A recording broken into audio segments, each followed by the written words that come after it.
So picture this. This morning started off relatively cool, overcast, damp, scattered showers. Eventually the clouds parted and the most intense summer sun filled the sky. We finished about a 2-hour, 100-mile trip to Charlotte, North Carolina in hopes of finding the next channel car. The current owner of the vehicle, very, very nice. The vehicle itself, essentially what I was expecting. A thorough inspection ensued, of course. About a 35 or 40-minute test drive followed. The car is a solid 20-footer, good from far, but far from good. A few key concerns, a few issues were pointed out. A negotiation happened and a deal was made. But the final agreed upon number was reasonable, seeing as how most of the issues were indeed cosmetic. The vehicle has a lot of new components, including suspension, new clutch. Tires are basically brand new, not that we won't be switching those out anyway. The mileage is seemingly high, but actually relatively low considering the year of the vehicle and others on the market. Everything seemed fine. And like I said, a deal was made. Here we are, 100 miles away from home, clean title in hand, my wife leading the way in the Explorer. We have to stop and get fuel. I'll follow behind you. Coming up to a yellow light, bless her soul, she went through it, and of course, I couldn't make it. My daughter working the GPS from the lead Explorer, it's a lost cause, so no big deal. I'll just continue home. We'll probably run into each other on the interstate. We'll see you there. If only. That's how it went. As we approached a more heavily trafficked area of Charlotte, I could feel pressure building in the brake pedal. Not too much of a concern. We were stopping fine, whatever. Finally made my way to the exit ramp to get onto the interstate. I was trying to build speed, but it felt like the vehicle was really struggling. I thought I better pull off into a gas station to see what was going on, maybe give my wife a call and see where we could meet up. And as I started to ascend the off ramp, I really felt like the vehicle was losing power. I downshifted, put the gas pedal to the floor, and still no dice. It was really working hard to continue up the hill. Something had to be wrong. As I got to the intersection to take a left to go to the gas station, the vehicle actually stopped itself. The engine was still running, but we came to a halt, even though we were in neutral. I had to get gasoline anyway, pulled into the gas station, basically forced the car to the gas station, pulled up to the gas pump, and as I stopped, smoke was billowing out of the front end. I thought, okay, I can't sit here next to the gas pumps with the front end on fire, so luckily there was a little gravel area off to the side of the gas station. I thought I'd pull into that spot and make an assessment. As I put the car in first gear and let out the clutch and tried to move forward, the nose dove down. Brakes were locked up. I pick up my phone, call my wife, and let her know there's an issue and I need you to make your way over to this gas station. There's no reception. Fortunately, I was able to crawl over to this little gravel area, but I gotta say, it wasn't a very comfortable position to be in. When I say gas station, this was a tiny little nasty gas station butted up to a motel that you obviously rent the room by the hour. It was now easily 95 degrees outside, no cloud in sight, probably 80% humidity or more. I'm talking get out of the vehicle, immediate sweat. Of course, I was planning for a leisurely stroll in the Explorer, pick up this new car, and head home. I was wearing jeans, tennis shoes, and a t-shirt, dark colored t-shirt, of course. I should have been filming this entire time, but I was so angry, so frustrated, so disappointed in myself.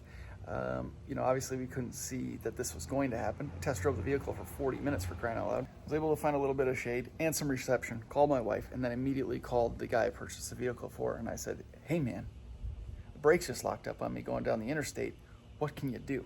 Obviously the deal was made, and as much as I wanted to just give the car back at this point, he was kind enough to say, you know what, I'll make my way over, let me know what you need to do, I'll bring a bunch of tools, we'll see what we can figure out.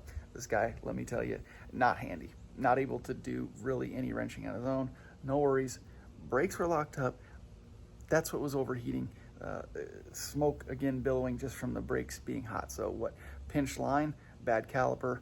We weren't really sure, but I said make sure you bring a jack stand or at least a floor jack to get the vehicle off the ground. Bring something to get your lug nuts off. We'll pull the wheels off and see what we can see. Long story short, it took about 40 minutes for him to get there, but he did come. Thankfully, brought literally just enough tools to get the job done. I'm talking very slim, very unorganized set of tools. It was a freaking nightmare, but I will say he did buy me a set of calipers, gave me some money back for the vehicle, so I actually ended up making out pretty well. We got the front calipers changed out in a gravel parking lot in 100-degree heat. dripping sweat.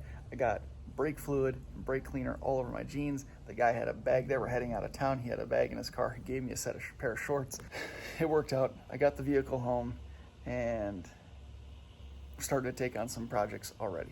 I will say that I was searching high and low, to be honest, for the last several months for a G35 or a 350Z. That's really what I had my mind set on. I wanted to get a manual Nissan or Infiniti car. And to be quite honest, that was the least amount of risk I thought I could take. But it was very difficult to find something that was in decent condition that people weren't asking an outrageous amount of money for.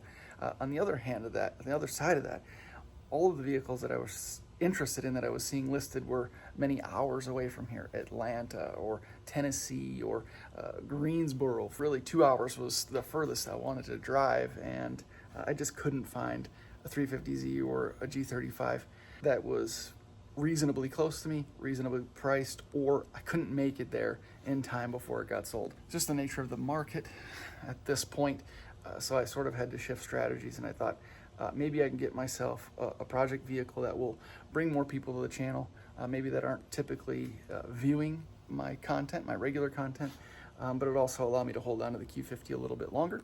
So without further ado, I suppose I should show you what the vehicle actually is, and I hope you guys like it. Here she is, a 1999 Jeep Wrangler.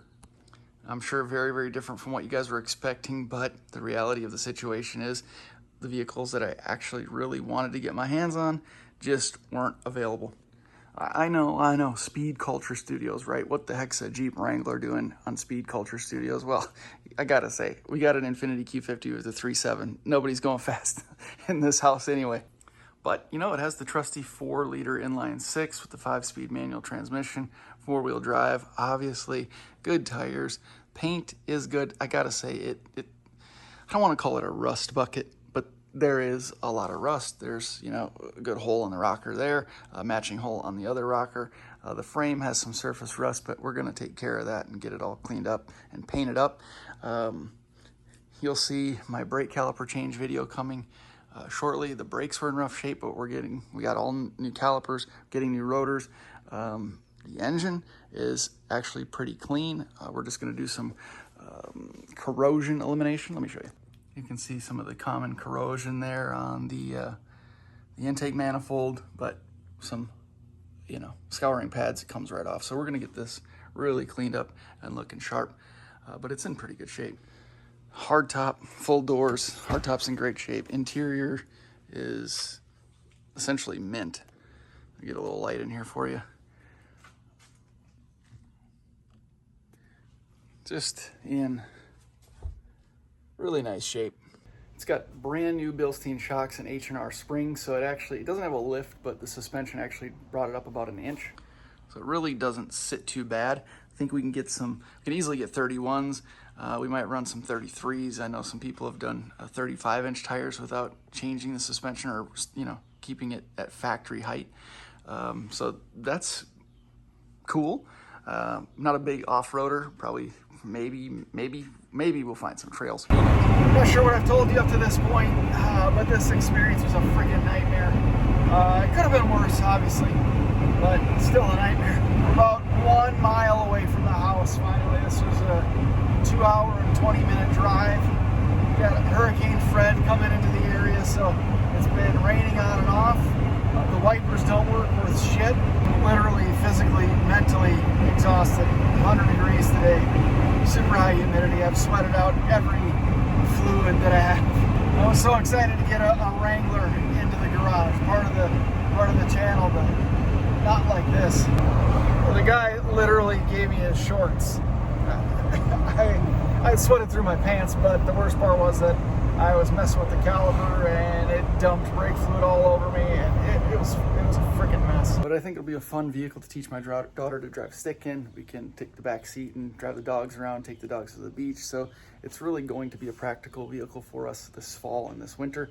I've had Jeeps, and typically living up north in Minnesota, you know, we always had cars for the summer and a four-wheel drive vehicle for the winter, and I've just always thought we were sort of missing more of a rugged four-wheel drive vehicle. Obviously the Explorer is all-wheel drive, but it's just not the same. So this might be a fun vehicle just for us to have and mess around with through the fall and winter and continue taking out some projects with the Q50. Just keep this thing as my daily. If nothing else, assuming that the used car market stays sort of how it is, or at least it doesn't immediately tank, I think I made out pretty well in this vehicle, and I'm not in a bad position with it at all, especially considering that he bought me new calipers and gave me about $300 back. And look at the access to the engine bay. This is going to be good. It's already got a new radiator. I've already tightened the belt. It had a loud squealing or chirping noise when firing it up. I brought it home, tightened it up, took care of that. Although the belt does need to be replaced. It's pretty shiny, but it's actually got a little notch out right there, so we need a new belt. Some of you guys had some pretty good guesses as far as what the next vehicle would be. People even mentioned that I should look for a Wrangler in previous videos when I've asked what the next project should be. I know a lot of you guys have cars like G's or Q's, but then also have Jeeps or off-road vehicles too in your fleet. So I think this could be a good mixture of projects for us going on over the next several months, and then maybe we'll trade this for a G37, or maybe we'll look at getting the new Z. You guys see that thing? Anyway, I hope you guys will continue to follow along, even though this might not be the vehicle that you were anticipating. I think it's going to be a lot of fun. I think we'll learn some new things. I've never had a Wrangler before. I've had the inline six, the 4.0 in my Jeep XJs in the past, but never had a TJ. So looking forward to getting the top off and taking the doors off and sticking my foot out and doing the bro wave. Thank you guys very much for watching. I appreciate the continued support. More good stuff for the Q50 coming, more new stuff for the Jeep coming. So stick around, subscribe if you haven't already. Appreciate you watching. We'll see you in the next one.